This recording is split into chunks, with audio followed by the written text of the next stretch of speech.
Venho à tribuna hoje, senhor presidente, para tratar de um tema que tem sido tratado pelo governo na órbita do Ministério da Justiça, mas eu creio que deveria ser deslocado para a competência da ministra de Direitos Humanos, a ministra Maria do Rosário. Certos maus conselheiros têm exposto a presidente Dilma a uma tal sequência de erros que configuram algo que hoje a imprensa, o mundo político e, quiçá, a opinião pública qualifique como uma grande trapalhada. O presidente não merece isso. É uma pessoa correta, uma pessoa que veio ao poder imbuída de boas intenções, uma pessoa que tem uma história de retidão na sua vida política, nas administrações que ocupou, e que, de repente, se vê engolfada por um sistema capaz de triturar qualquer tipo de projeto administrativo e de gestão presidencial. É bem verdade que Sua Excelência não seria obrigada, não foi compelida por nenhuma força externa a se entregar a esta máquina de destruição de presidentes. Creio que na origem de todas as confusões está a sofreguidão com que Sua Excelência antecipadamente se lançou como candidata à reeleição. De lá para cá, tendências populistas na gestão do governo, na administração da economia, colocam cada vez mais diante de nós um horizonte sombrio na conjuntura econômica, na situação econômica, que já seria por si só complicada, dada a herança que recebeu do seu antecessor e a mudança do quadro internacional no qual se insere a economia brasileira. Mas, Sua Excelência, no objetivo de consolidar-se como candidata à presidência e candidata favorita, procurou, para incrementar seu tempo de rádio e televisão, atrair, em primeiro lugar, partidos e personagens que, no primeiro momento, haviam sido postos porta fora e que foram colocados para dentro novamente pela janela. Em segundo lugar, multiplicou o lançamento de programas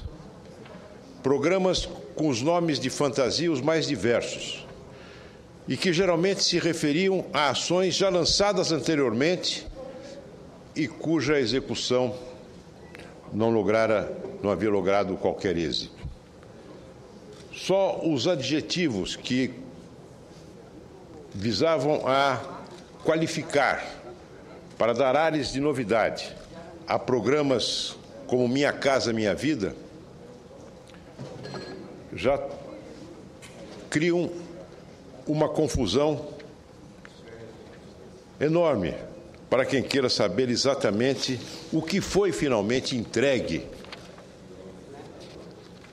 naquilo que constitui o cerne do programa, que é a entrega de residências a um custo subsidiado pelo governo. É minha casa mais bonita, é minha casa com televisão, com geladeira, é minha casa com batedeira de bolo. Uma multiplicação de anúncios feitos com grande aparato publicitário e que finalmente não redundaram em nenhum benefício concreto sobre as condições de vida das pessoas.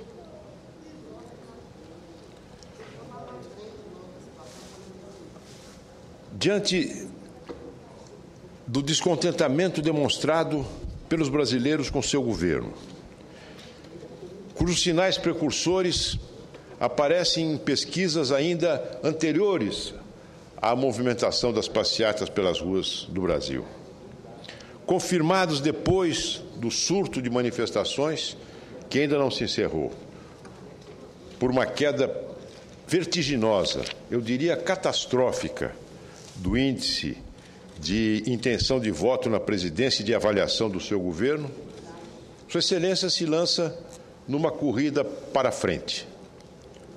Numa reunião com governadores, faz um anúncio de 5 pactos, dos quais o único para valer, o núcleo de sua proposta, era a realização de um plebiscito para instaurarmos uma constituinte exclusiva pela reforma política. Se nós procurarmos entre os cartazes e as bandeiras que foram agitadas pelas pessoas que saíram às ruas do país, se nós pesquisarmos com uma lupa as fotos que retratam essas manifestações, nós não seremos capazes de divisar um único, humilde cartaz, ainda que seja uma folha de cartolina, pedindo a realização de tal plebiscito. Fulminado pela análise dos juristas, pela reação dos tribunais e do próprio vice-presidente da República, Sua Excelência volta atrás. E orientada por maus conselheiros, que deveriam ter sido demitidos pelo simples fato de terem proposto esta ideia absolutamente insensata, Sua Excelência insiste na ideia de um plebiscito. E remete ao Congresso, depois de alguma hesitação, um conjunto uma sugestão contendo um conjunto de quesitos a serem submetidos, mediante decisão do Congresso, pois essa é nossa competência exclusiva, à população brasileira, ao eleitorado brasileiro.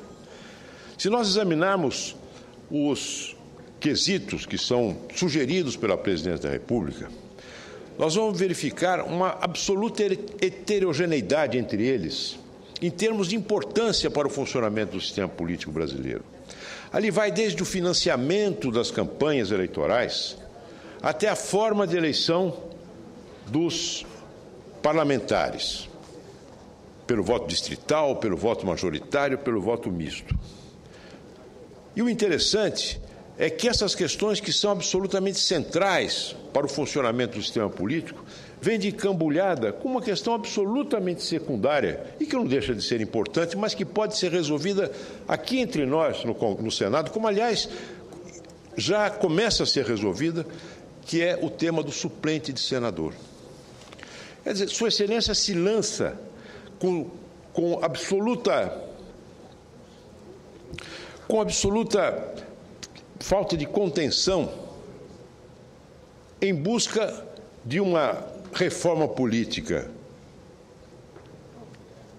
cujo objetivo é desviar a atenção dos brasileiros dos reais problemas que o Brasil vive, misturando alhos com bugalhos, como se reforma política fosse uma espécie de brincadeira de cabra cega, em que os meninos saem correndo por aí, pegando aquilo que lhe passa pelas mãos. Isto não é sério, senhor presidente e senhores senadores. E o resultado disso é que o Congresso, sensatamente, piedosamente, eu diria até, vai sepultando esta ideia insensata. Eu já dou a parte a Vossa Excelência em apenas um minuto.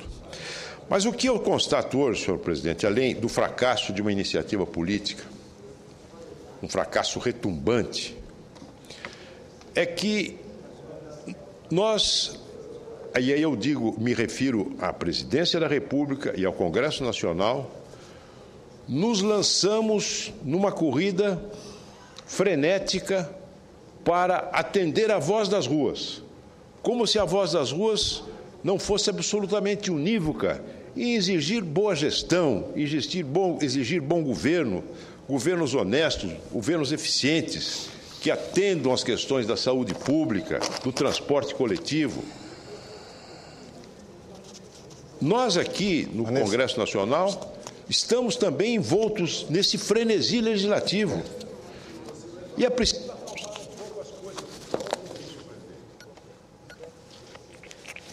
aqui próceres de um partido que cumpre um papel de estabilização na nossa República, que é o PMDB.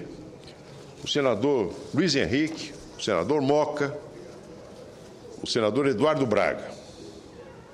O PMDB é uma força estabilizadora, tem sido uma força estabilizadora desde a reconstitucionalização do Brasil. O PMDB tem um núcleo dirigente que, desde o tempo do presidente Ulisses Guimarães, passando pela presidência Luiz Henrique, foi um núcleo dirigente altamente competente e sensível e que não coincidia necessariamente com a executiva nacional, formalmente entendida como um grupo de pessoas eleitas para este fim. Mas era um grupo de próceres e cabeças políticas, como se fosse um avião de asas variáveis, que Dr. Ulisses, que Luiz Henrique convocava nos momentos certos. Está na hora do PMDB se acertar. Faço esse apelo a vossas excelências. Eu me lembro de uma visita que fiz a Carajás. Eu era membro do PMDB nessa época. Obrigado. E o diretor ou gerente, o responsável por Carajás, nos levou, a nossa comitiva de parlamentares, a fazer um roteiro por uma reserva ambiental, sob responsabilidade da empresa. Quando fazíamos o nosso roteiro, passou por nós um grupo de catetos. Todos sabem que o cateto é o porco do mato. E o responsável por Carajás, pelo nosso passeio, nos explicou que esse animal tinha um comportamento bizarro. Saía em grupos e, de repente, sem que nada pudesse sugerir qualquer mudança no roteiro, cada um saía correndo para um lado e fazia um tremendo estrago. Depois voltavam a se reagrupar.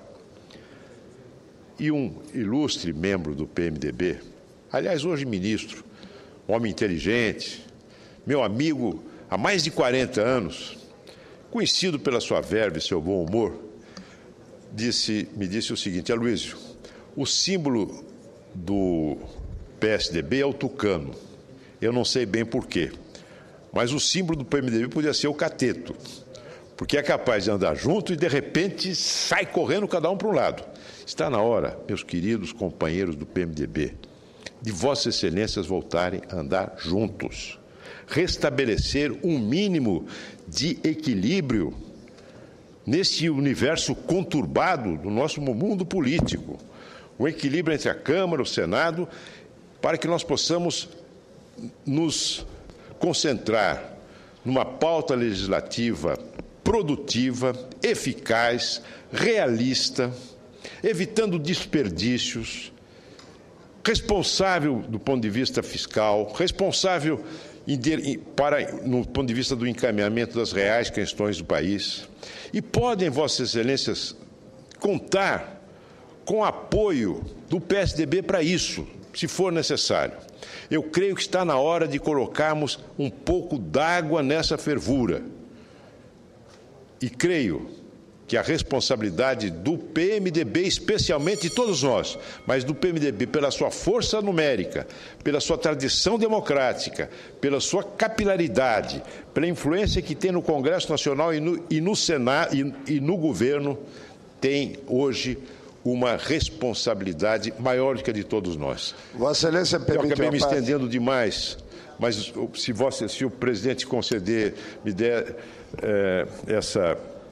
for benevolente, como sempre, eu ouço a parte do senador Cristóvão Buarque, em seguida do senador Luiz Henrique. A posição dessa presidência não pode ser diferente, senador Luiz. Senador Aloysio Nunes Ferreira. Eu lembro de uma reunião histórica, quando os companheiros do PMDB fizeram um apelo para que eu fosse candidato a governador. Eu era prefeito de Joinville, tinha 85% de ótimo e bom em todo.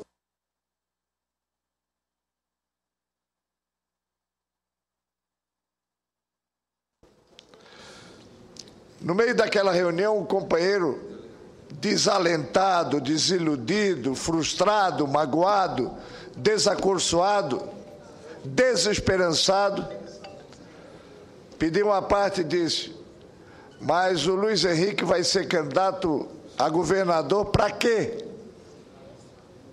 Aquele para quê tinha um significado imenso, o mesmo significado que tinha o silêncio de Ulisses Guimarães numa reunião. Ele pesava mais do que a pata de um elefante. Pois bem, eu respondi ao companheiro que fazia aquela indagação alegando que o PMDB tinha perdido a sua cara, o seu programa, a sua identidade, o seu perfil, a natureza histórica de sua luta pela democracia e pela justiça social. E eu disse a ele: eu vou aceitar para lançar uma campanha didática em Santa Catarina, para propor a descentralização do governo do Estado de Santa Catarina, para fazer um pacto federativo que não foi feito a nível nacional. Pois bem, assumi o governo, no primeiro dia mandei à Assembleia, que aprovou em poucas semanas, um projeto de reforma administrativa, criando 36 agências de desenvolvimento, espalhadas nas 36 micro-regiões, comandadas por um Conselho de Desenvolvimento Regional. Qual foi o resultado? O PMDB se incorporou, o PMDB ganhou credibilidade, o PMDB fez crescer as suas bancadas. E o que o PMDB precisa a nível nacional é isso. É o compromisso com um novo pacto federativo. A raiz dessa crise, senadora Luísio, é querer se governar o Brasil de Brasília. A raiz dessa crise é a concentração de 2/3 do que se arrecada do povo brasileiro no governo federal. Qualquer que seja o presidente, pode ser o Jesus Cristo, não vai conseguir satisfazer as demandas que estão lá no município. Você tem toda a razão. Tá? E os recursos dos municípios se esvaíram, e dos estados também, por força da centralização que Vossa Excelência tão veementemente denuncia. Se o município não tem recursos, não tem posto de saúde, não tem escola de qualidade, não tem mobilidade urbana, não tem segurança, que são os principais motivos de toda essa mobilização. Vossa Excelência tem toda a razão, como sempre, senador Luiz Henrique, e peço a Vossa Excelência também que não leve a mal ao meu apelo ao PMDB. Não veja nisso nenhuma tentativa minha de ingerência sobre um partido com o qual tenho relações absolutamente fraternas e ligações históricas. Muito obrigado. De um lado, por uma frustração, e de outro lado, por um sonho, por um projeto novo. Muito obrigado, senhor presidente. Se Vossa Excelência permitir, ouço o senador Cristóvão Buarque e já encerro.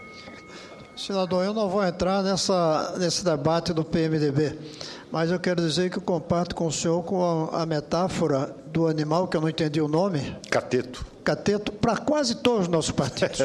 Pode ser que tenha um ou outro que não vá como cateto, mas nós estamos assim. E isso, de fato, é uma das causas da continuação da crise. Mas se nós estamos assim, no Legislativo ainda dá, mas no Executivo não pode. O Executivo, feito de catetos, é uma tragédia para o Brasil. E é o que nós vemos. É preciso que a presidente assuma. E aí eu vou dizer uma coisa que alguns não gostam. Eu acho muito difícil ela assumir sendo candidata. A maior adversária da presidenta Dilma hoje é a candidata Dilma. Exatamente. Porque ela não pode fazer aquilo que é necessário, ou seja, por unidade, cheia de catetos ao redor. E ela precisa dos catetos para ser eleita presidente. presidenta. Então, ela tem que fazer uma opção. Ela quer ser a chefe de governo, a orientadora, a líder do Brasil nesse momento, ou ela quer ser a candidata para presidente no próximo mandato. Essa opção, enquanto ela não fizer, o Planalto vai continuar sendo uma casa de catetos. Agradeço a parte de Vossa Excelência, que corrobora a afirmação inicial desse meu modesto discurso, quando um dia que venho à tribuna um pouco combalido por um ligeiro mal-estar, mas Vossa Excelência corrobora a minha afirmação inicial. É exatamente essa a origem do que eu qualifico como um desvirtuamento do governo, como um desperdício de prestígio e de energia política que está na raiz da queda de popularidade da presidente. Eu, infelizmente, já sou chamado a descer da tribuna, minha querida amiga senadora Ana Amélia. Agradeço mais uma vez a Vossa Excelência pela complacência e a paciência dos colegas senadores em me ouvir.